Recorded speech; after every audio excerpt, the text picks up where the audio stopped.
اعوذ باللہ من الشیطان الرجیم بسم اللہ الرحمن الرحیم۔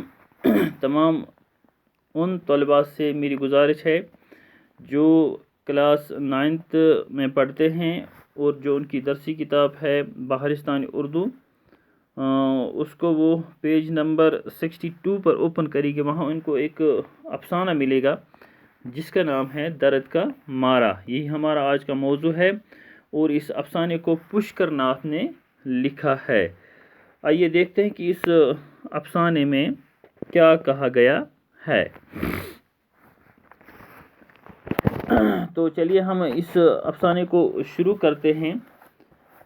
کہتا ہے کہ جب لڑکی تیسری بار اس کی دکان کے سامنے سے گزر گئی تو سمجھو نے حقے کی نائی منہ سے نکال کر اس چیتے کی بچے کی طرف دیکھا جو دکان کے اندر اخروٹ کی لکڑی کی منقش تپائی پر کھڑا جیسے اپنی ماں کا انتظار کر رہا تھا۔ تو یہاں حقے کی نائی ایک لفظ آیا ہے، حقے جس کو ہم کشمیری میں ججیر کہتے ہیں، ججیر ہوند نلچ، اس کو حقے کی نائی کہتے ہیں اردو میں۔ اور یہاں لکھا ہے اور ایک لفظ منقش تپائی۔ منقش تپائی یعنی ایسی میز جو 3 ٹانگوں پر کھڑا ہو، جس کو نقش و نگاری جس پر نقش و نگاری کی گئی ہو، اس کو منقش کہتے ہیں۔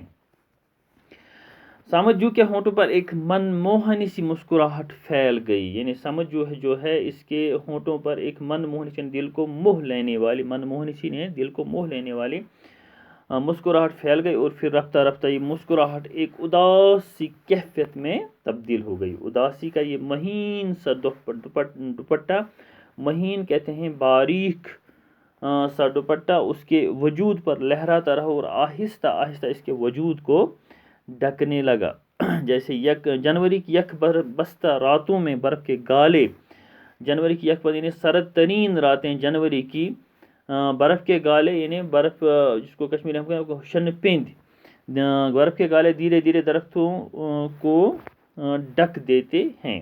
بانڈ پر سمجھو کی دکان اس زمانے سے تھی جب موجودہ ایمپوریم کی شاندار عمارت میں انگریز ریزیڈنٹ رہا کرتا تھا۔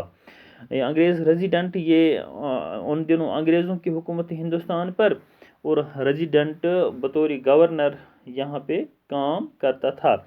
اور جب شام کو انگریز مرد اور عورتیں بانڈ کی سیر کیا کرتے تھے اور سری نگر کلب میں رات گئی تک فوکس ٹراٹ اور والٹز کی دھنیں سنائی دیتی تھیں۔ یہ 2 دھنیں ہیں، فوکس ٹراٹ اور والٹز، یہ دونوں کے نام ہیں۔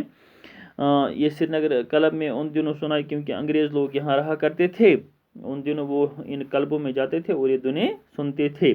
اس زمانے میں بھی Samad and sons فیریئرس and taxi ڈرمسٹس کی دکان مشہور تھی، یعنی سمجھو جو ہے اس کی ایک دکان تھی، اس پر بورڈ لگا ہوا تھا Samad and sons فیریئرس and taxi ڈرمسٹس۔ اور انگریز عورتیں اس دکان میں سمور کے ملبوسات کے آرڈر بک پر بہت چاو کے ساتھ دستخط کیا کرتی تھیں، یعنی انگریز عورتیں جو تھی وہ آتی تھیں اس دکان پر سمور کہتے ہیں جو بالوں سے بنا ہوا کوئی لباس ہو، یہ ملبوسات جو کہتے ہیں لباس سے نکلا ہے، ملبوسات یعنی کپڑے وغیرہ، ان کا آرڈر کیا کرتی تھیں۔ انگریز مرد تو سمجھو سے جانور اور پرندے بہت شوق سے خریدتے تھے، 12 سنگے یعنی مار کھور اور طرح طرح کے پرندے، ہوکر سر کی مرغابیاں، ولر کے راج ہنس، ڈل جھیل کی رام چڑیا، مانسبل کی بطخیں، مردہ جانوروں کے کھالوں میں نیا جسم فٹ کرنے کا فن، مردہ جانوروں کے کھالوں میں نیا جسم فٹ کرنے کا فن سمجھو نے اپنے باپ رمضان جو سے سیکھا تھا۔ رمضان جو ان پڑھ تھا لیکن خدا نے اس کے ہاتھوں میں ایسا جادو بھر دیا تھا کہ لوگ حیرت سے دانتوں تلے انگلیاں دبانے پر مجبور ہو جاتے تھے۔ اور لوگ بھی کون؟ انگریز جو والیانی ملک تھے، والیانی ملک یعنی ولی کا جمع آتا ہے یہ والیان ملک یعنی ملک کے حکمران تھے۔ اور 7 سمندر پار سے تعلیم، علاج، دوائیاں، چاندی کے سکے اور مکارانہ نظام حکومت لائے تھے۔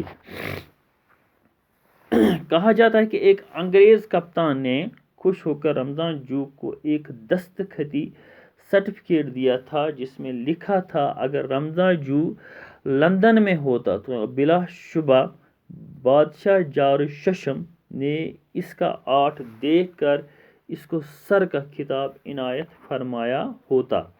افسوس کہ یہ سرٹیفکیٹ اس آگ کی نظر ہو گیا تھا جس نے ایک منحوس رات کو رمضان جو کے مکان کو چشم زدن یعنی آنن فانن یعنی لمحے بھر میں راکھ کا ڈھیر بنا دیا تھا۔ اس وقت سمجھو کی عمر 18 برس کی تھی اور دوسری جنگ عظیم ختم ہو گئی تھی۔ اس آگ نے تو سمجھو کے باپ کی کمر ہی توڑ دی اور ساتھ میں حاجی اسماعیل کی کمر بھی توڑ دی تھی کیونکہ رمضان جو حاجی اسماعیل کا چہتا کاریگر تھا۔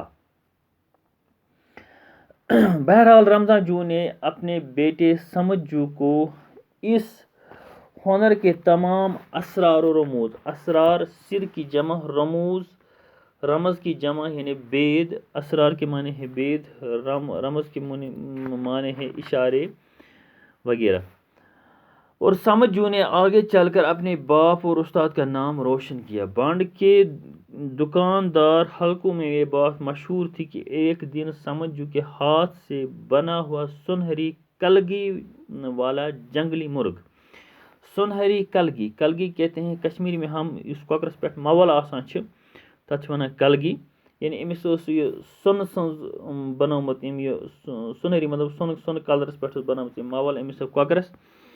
جنگلی مرغ دیکھ کر ایک انگریز کرنل کی جوان لڑکی نے چٹاک سے اس کے کھردرے میلے کچیلے ہاتھوں کو بوسہ دیا تھا۔ بوسہ دینا یعنی چومنا۔ سمجھو اور زیادہ دنوں تک حاجی اسماعیل کا کاریگر بن کر نہ رہ سکا کیونکہ چیزوں کے دام ایک دم بڑھ گئے تھے، دام کے معنی قیمت، اور اس کا آبائی مکان جل چکا تھا اور گیلی لکڑی کے کڑوے کسیلے دھویں سے اس کی ماں کو شاہی بیماری لگ گئی تھی۔ شاہی بیماری یعنی استما۔ ڈاکٹر رولنس کی فیس بلکاک در اور احمد جو شیداد جیسے رئیس ہی ادا کر سکتے تھے۔ سمجھو مال بنا کر پہلے تو مختلف دکانداروں کو دیتا رہا، پھر گگری بل کے ہاؤس بوٹوں میں رہنے والے انگریزوں کو بیچتا رہا۔ پھر ملک آزاد ہونے سے پہلے گورڈن صاحب نے بنڈ پر اپنی سگار اور کینڈی نامی دکان بڑھا کر ولایت واپس چلنے کی ٹھان لی۔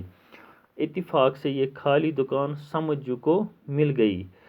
5-6 مہینے کے بعد اس دکان پر بورڈ لگ گیا، سمد اینڈ سنز ٹیکسی ڈرمسٹس، اور یہ بورڈ اتنا مشہور ہوا کہ ابھی تک ولایت سے آنے والے سیاح سری نگر میں اس بورڈ کو تلاش کرتے نظر آتے ہیں۔ کچھ سمدا کی فنکارانہ مہارت کا کرشمہ تھا، کچھ اس کی انتھک محنت کا نتیجہ تھا اور کچھ اس کی سادگی پسند طبیعت کا اثر تھا کہ سمدا اینڈ سنز کی دکان ایسی چل نکلی کہ بانڈ کی بڑی بڑی دکانیں اس کی روشنی کی چکا چوند سے ماند نظر آنے لگی۔ تھوڑے عرصے کے بعد سمدا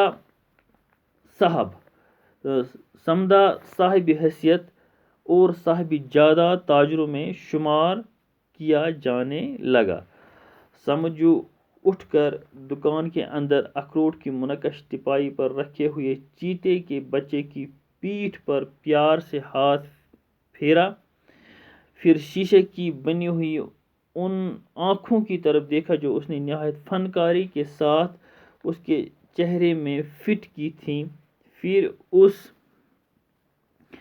اس کے منہ پر لگائے ہوئے ان بالوں کو دیکھا جو ایک ایک کر کے اس نے بہت احتیاط کے ساتھ اس 15 دن میں لگائے تھے، پھر انگلی سے اس کے منہ کے اندر لگائے ہوئے چھوٹے چھوٹے تیز نوکیلے دانتوں کو چھو کر دیکھا۔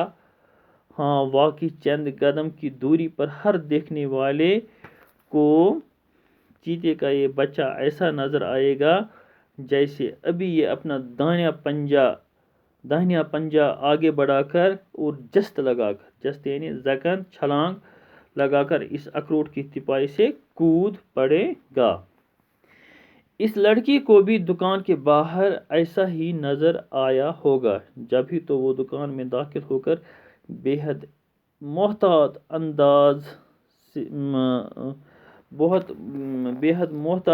انداز میں ڈرتے جھجکتے اس سپاہی کے پاس چلی گئی، اور پھر اس کے منہ سے ایک عجیب آواز نکلی جو نہ کلمہ حیرت تھی اور نہ اظہار انبساط تھا۔ ایک عجیب سی آواز تھی جو شاید ہر بچے کے منہ سے نکلتی ہے جب وہ پہلی بار سورج کو طلوع ہوتے دیکھتا ہے۔ پھر اس لڑکی نے ڈرتے جھجکتے سمجھو سے پوچھا کہ بیچنے کے لیے ہے یا دکان کی ڈیکوریشن کے لیے، اور سمجھو نے منقش چمچماتی ہوئی پیتل کے حقے کی نائی منہ سے نکال کر کہا تھا بیچنے کے لیے۔ لڑکی نے اس کی قیمت پوچھی تو سمجھو نے قیمت بتائی تھی 2780 روپے۔